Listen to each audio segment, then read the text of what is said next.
কি হয়েছে বৌমা? বলছি যে মা আজ দুপুরে কি রান্না করব?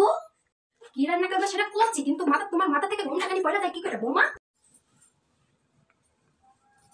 তোমার বাড়ির শ্বশুর ননদ ভাসুর আছে, তোমার মাথা থেকে কি করে ঘুমটা পড়ে যায়?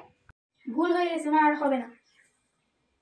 আলু ভাজা বেগুন ভাজা তোমার শহুর বাজার থেকে মাছ নিয়ে আইছে, ওই মাছ দিয়ে আলু দিয়ে বড়ি দিয়ে একটা ঝোল করবে, আর শেষ পাতে চাটনি করবে। ও হ্যাঁ, আর টমেটো টক ছাড়া তো হয়ই না, শেষ পাতে একটু টকও লাগবে বৌমা। এই গরমে আর কিছুই রান্না করতে হবে না, এইটুকুই রান্না করো।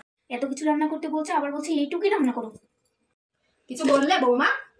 না মা, কিছু বলিনি। আমি একটু বাপের বাড়ি যেতে যাচ্ছি। সেদিন তুমি 5 মাস হলো তুমি বাপের বাড়ি থেকে আসলে, এখনই কিসের বাপের বাড়ি? যাও রান্না করো এখন, আর তোমার বাপের বাড়ি যাও নাই।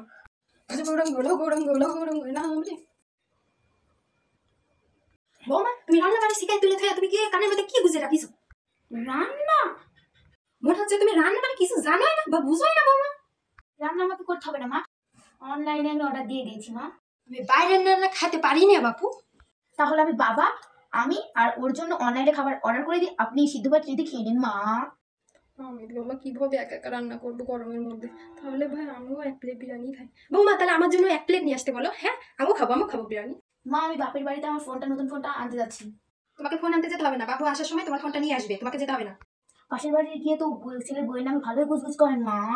এই জন্য বাবুকে বলেছিলাম পাশের এই পাড়াতে বিয়ে করিস না, তারপরে তো প্রেম করে বিয়ে কিছুই বলাই যাবে না, মাথায় চড়ে বসে থাকবে। আমি বাবুকে বলেছিলাম করিস না বিয়ে।